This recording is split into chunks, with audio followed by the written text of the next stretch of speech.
विश्व विरासत दिवस। दुनिया भर में कई ऐसे ऐतिहासिक धरोहरें हैं जो सालों से अपने अंदर ना जाने कितने किस्से और कहानियों को संजोए हुए हैं। इन स्मारकों और स्थलों को देखने के लिए दूर दूर से लोग पहुंचते हैं। ऐसी विरासतों को संभाले रखने के लिए ही विश्व विरासत दिवस मनाया जाता है। हर साल 18 अप्रैल यानी कि आज के दिन इस विश्व विरासत दिवस को मनाया जाता है और वहीं ये एक अंतर्राष्ट्रीय पर्यवेक्षण भी है। दुनिया भर में इस दिन को स्मारकों और विरासत स्थलों की यात्रा करके, सम्मेलनों में शामिल होकर, राउंड टेबल और समाचार पत्रों के लेखों समेत कई अलग अलग तरीकों से मनाया जाता है। ये दिन पहली बार 1983 में संयुक्त राष्ट्र शैक्षिक, वैज्ञानिक और सांस्कृतिक संगठन द्वारा मनाया गया था। यूनेस्को के 22वें आम सम्मेलन के दौरान इसे विश्व आयोजन के रूप में मान्यता मिली थी। वहीं जम्मू और कश्मीर की समृद्ध विरासत इसके पर्यटन का एक महत्वपूर्ण हिस्सा है। केंद्र शासित प्रदेश में पर्यटकों के लिए वास्तुकला और इतिहास की भव्यता के बारे में एक विचार प्राप्त करने के लिए विरासत स्थलों के रूप में कुछ प्रभावशाली उद्यानों और प्राचीन मंदिरों और मस्जिदों के साथ साथ कई बड़े किले, उत्तम महल जुड़े हुए हैं।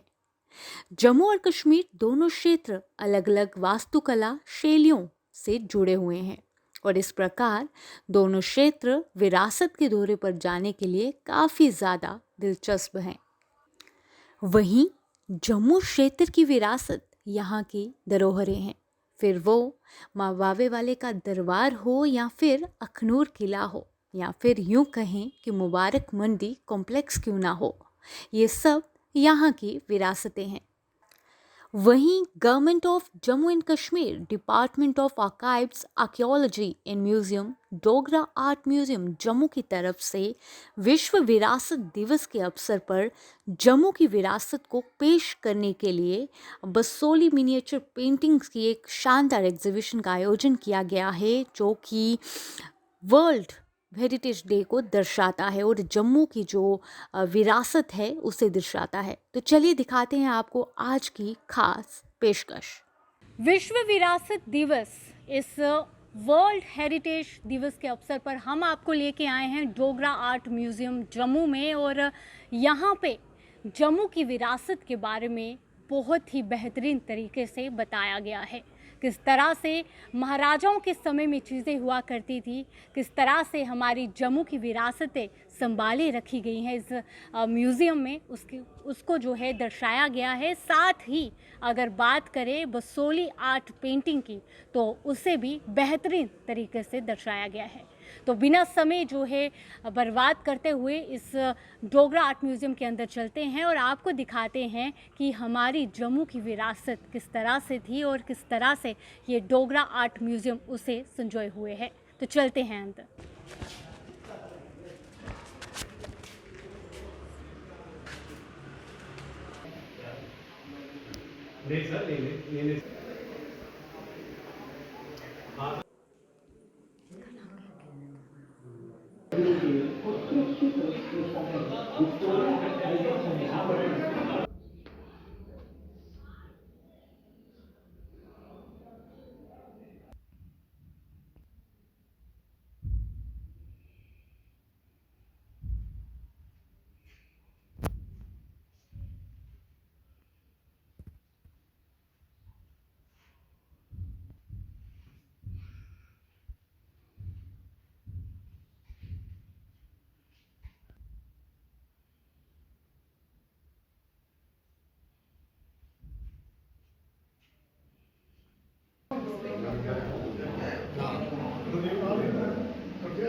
जिस तरह से आपको हमने बताया कि डोगरा आर्ट म्यूज़ियम में हम आपको लेके आए, यहाँ पे ख़ास तौर पर एग्जीबिशन लगा बसोली आर्ट पेंटिंग को लेकर, और वहीं पे हमारे साथ मौजूद हैं यहाँ पे बसोली पेंटिंग के ख़ास कलाकार, और इनसे बात करेंगे और इनसे भी जानेंगे हम कि क्या है ये बसोली पेंटिंग, क्योंकि बहुत से ऐसे लोग हैं जिन्हें आज भी नहीं पता इसके बारे में।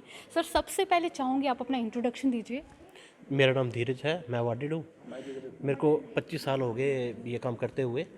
तो सबसे पहले मैं आपको यही बताऊंगा कि मैक्सिमम लोग जो जम्मू के हैं ना, उनको शायद आज तक ये भी नहीं पता था कि बसोली भी एक टाउन है जम्मू रीजन में। जी।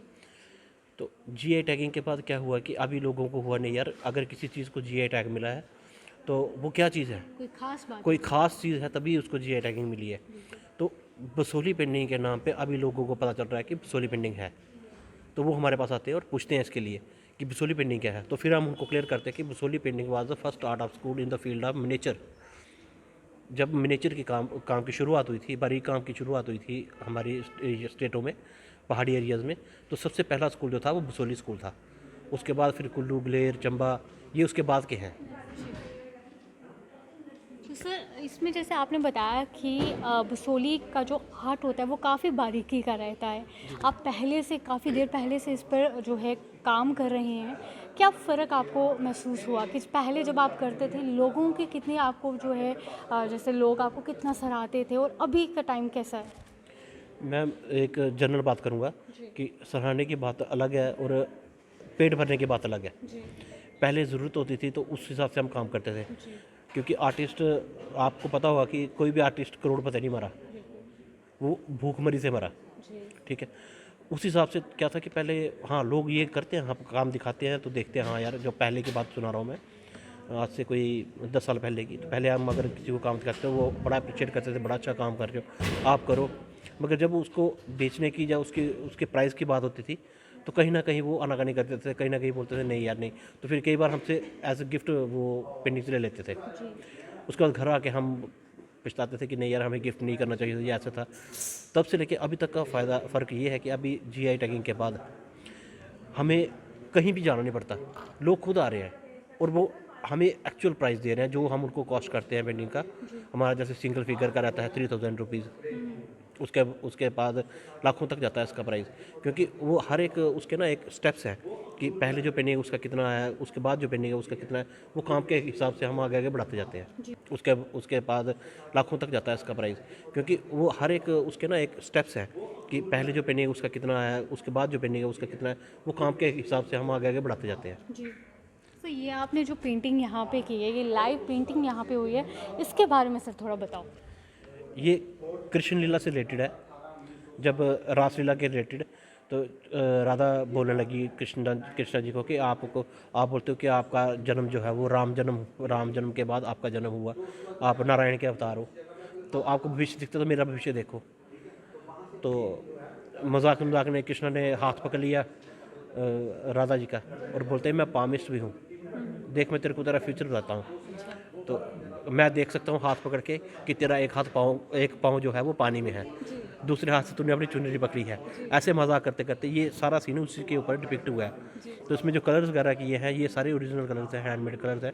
इसमें जो ज्वेलरी और इसकी ये झालर वगैरह जो आपको दिख रही है ये सारी गोल्ड की है, ओरिजिनल गोल्ड अप्लाई किया है इनमें। तो सर, क्या मैसेज देंगे उन लोगों को जो लोग बसोली पेंटिंग में आना चाहते हैं, इसमें अपना नाम कमाना चाहते हैं, और कहीं ना कहीं जो जीआई टैगिंग इसको मिली है, जीआई टैग इसको प्रदान हुआ है, उसका भी एक ना हिस्सा बनना चाहते हैं ताकि हम भी ग्रो करें, मिलजुल कर ग्रो करें?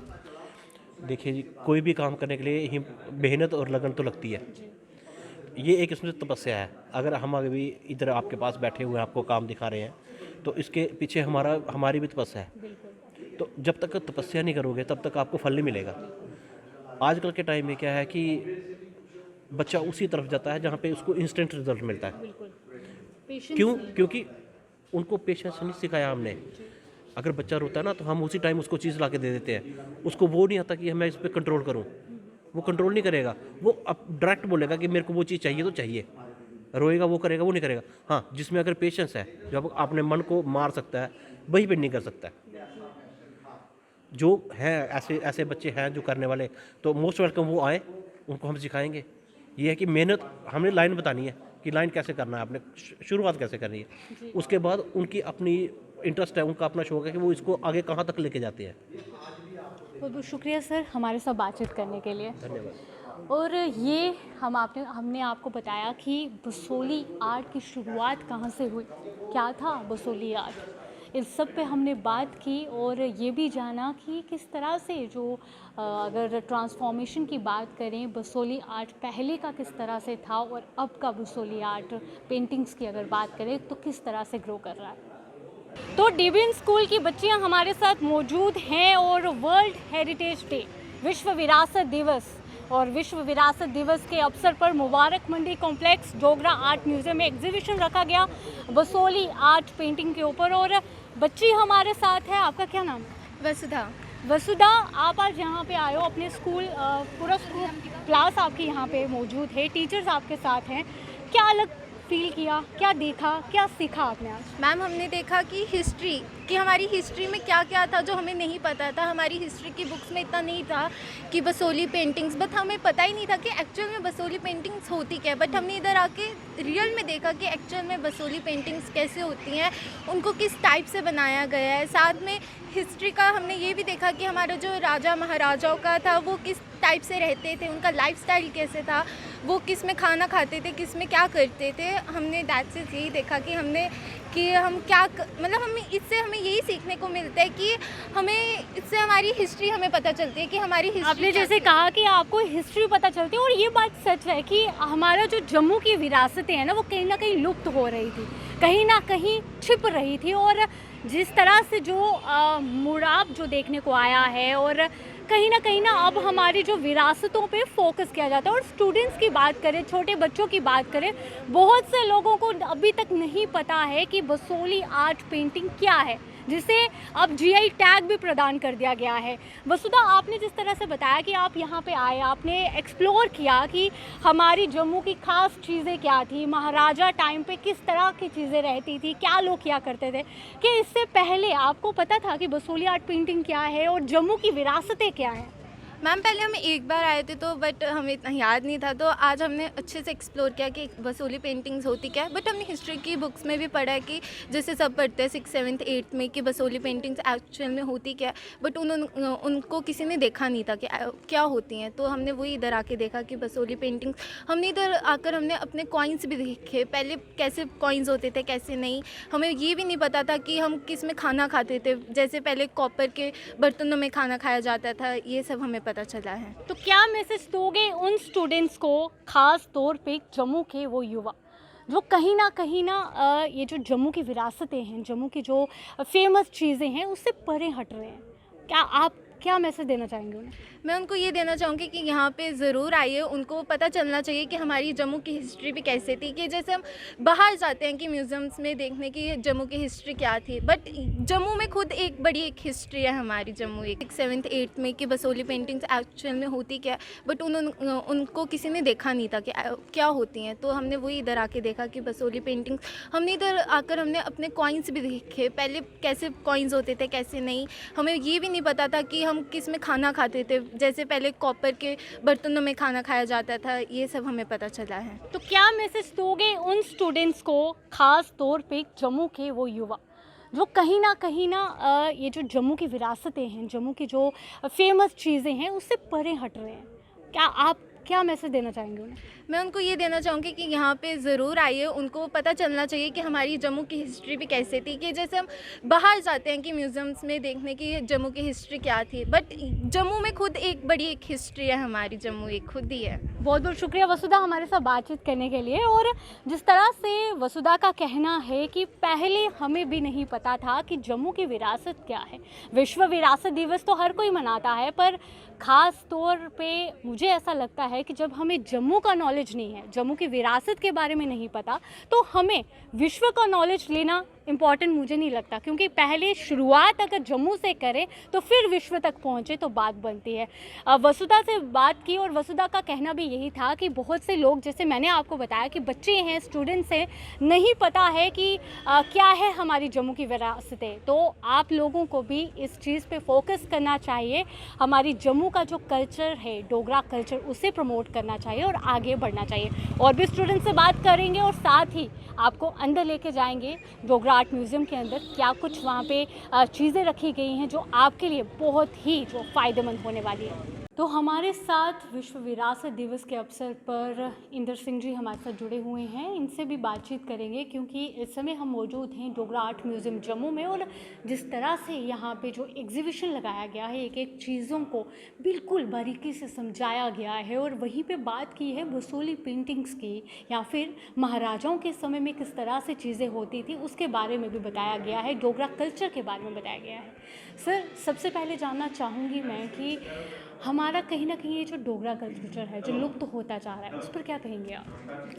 देखिए, हमारे डोगरा कल्चर, जैसे कि अभी बात हो रही थी या मैं बाहर भी देख रहा हूँ, सबसे ज़्यादा तो यहाँ रहा मशहूर बसोली पेंटिंग के ऊपर ही बात होती है जब भी कोई बात होती है। ठीक है कि बसोली पेंटिंग बहुत अच्छी पेंटिंग है, दुनिया में उसका मुकाबला नहीं है, लेकिन जम्मू के और कश्मीर की तो बात हम बाद में करेंगे, लेकिन जम्मू के डोगरा कारीगर हर चीज़ में बहुत ही एक्सपर्ट थे, इसमें कोई दोहराया नहीं, इसमें कोई शक ही नहीं है कि जम्मू का कोई भी देखिए आप पुरानी चीज़ बनी हुई देखेंगे जो हमारे कल्चर से रिलेटेड है, वो एक एक चीज़ ऐसी है कि हम बसोली पेंटिंग के साथ मैं अपने पर्सनली तौर पर ये आपको कह सकता हूँ कि मैं हर चीज़ का उससे मुकाबला कर सकता हूँ कि बसोली पेंटिंग नायाब है, और उसके बाद भी जो हमारी चीज़ें हमारे पास हैं वो भी बहुत नायाब हैं। बाकायदा मैं ये बड़े फ़ख्र से कहूँगा कि जम्मू का डोगरा कारीगर भी किसी ज़माने में, बेशक वो अनपढ़ थे, लोग कहते हैं ये सीधे, लेकिन कारागरी में नंबर 1 के लोग थे, ऐसी कोई बात नहीं इसमें। सर, कहीं ना कहीं जिस तरह से हम देख रहे हैं कि जैसे आज की बात करें, विश्व विरासत दिवस मनाया जा रहा है, हमारे डोगरा आर्ट म्यूज़ियम में इस तरह की पेशी जो है, प्रस्तुति रखी गई है, कहीं ना कहीं आपको ऐसा लग रहा है कि ट्रांसफॉर्मेशन हो रहा है, बदलाव आ रहा है? हाँ, इसमें बहुत बदलाव आ रहा है। देखिए, ये विरासत जो आज हम डे मना रहे हैं, ये क्यों मनाना पड़ा?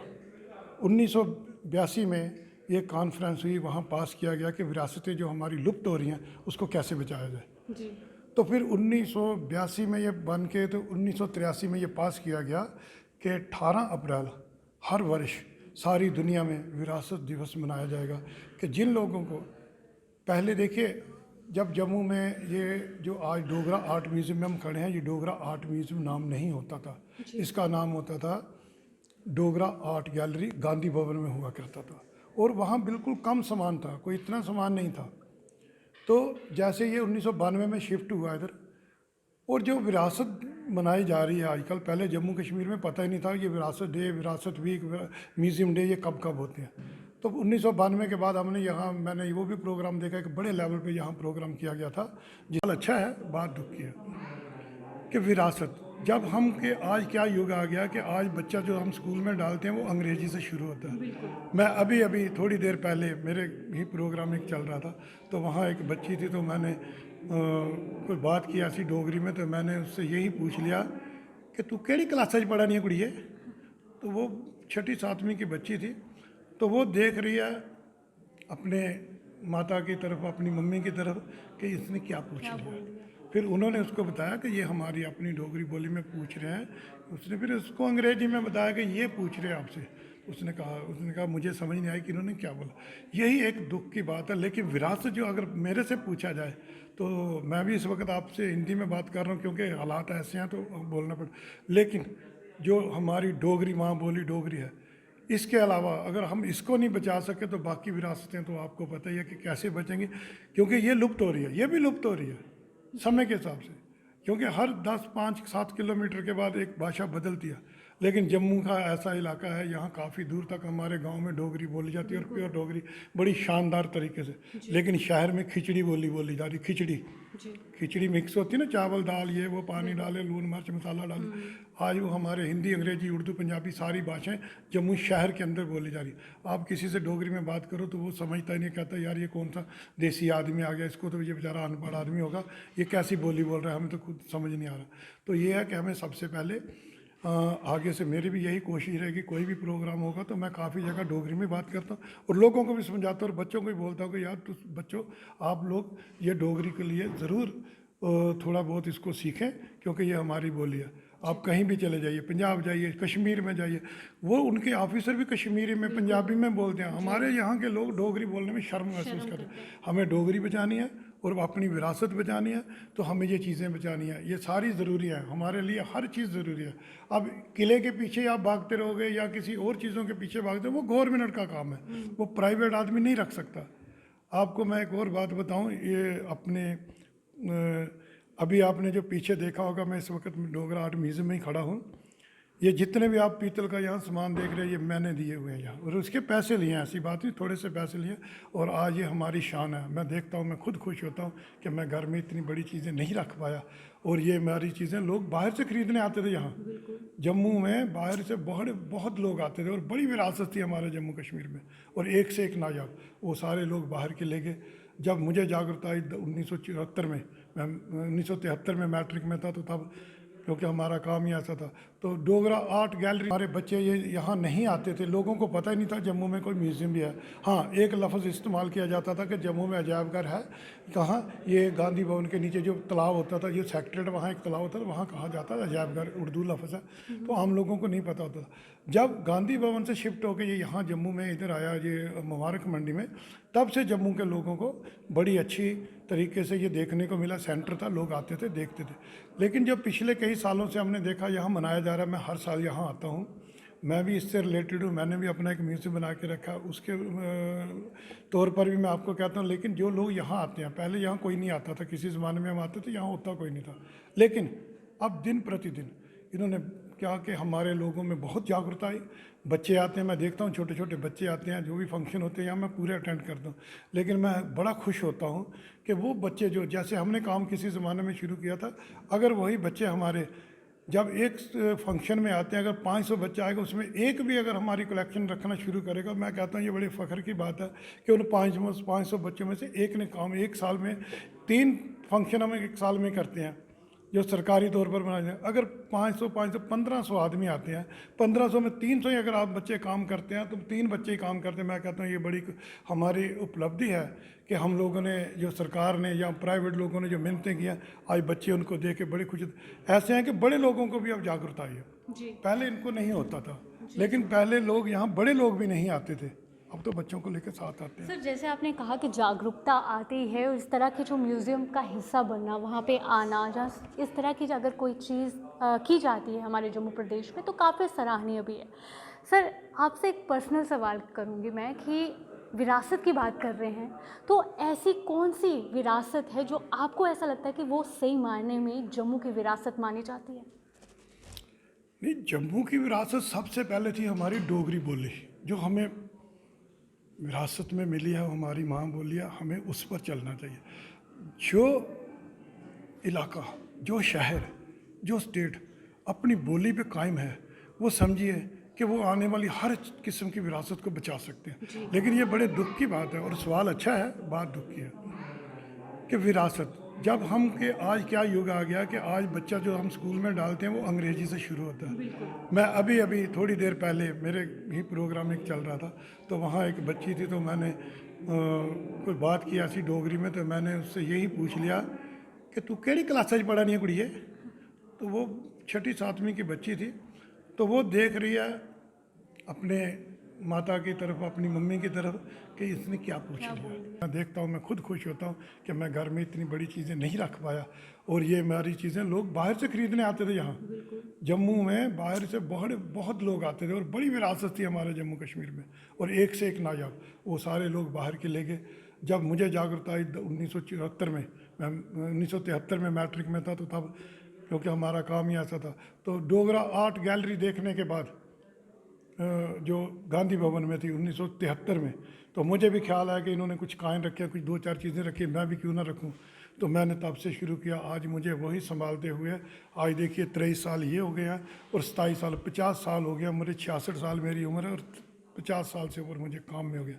और मैंने देखा कि जिस वक्त हमने काम शुरू किया था जम्मू में, यहाँ कुछ मैं कह सकता हूँ वो डीलर लोग हुआ करते थे जो जम्मू का सामान कलेक्ट करके बाहर के लोगों को बेचते थे। हमने उनको भी रोका और उसके बाद हमने ये कोशिश की कि जो हमारा सामान यहाँ से पंजाब में चला गया था या कोई आगे पीछे चला गया था, उस सामान को हमने कोशिश करके पैसे देकर वापस जम्मू में लाया। कुछ अपने पास है और कुछ इस डोगरा आर्ट म्यूज़ियम में दिया हुआ। जी सर, बहुत बहुत शुक्रिया सर।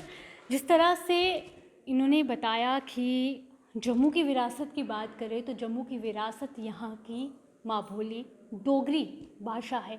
वहीं जिस तरह से उन्होंने ये भी कहा कि हमारी जो धरोहरें हैं ना, उसे संभाल कर रखना चाहिए, उसे संजो कर रखना चाहिए। और अपने अगर आपके परिवार में कुछ छोटा बच्चा है या फैमिली में कुछ ऐसे लोग हैं जिन्हें इन चीज़ों के बारे में नहीं पता है, आप उन्हें इन चीज़ों के बारे में बताइए। साथ ही जो डोगरी लैंग्वेज की बात करें, जो हमारी जो है माँ बोली भाषा है, उसे भी आगे बढ़ाइए।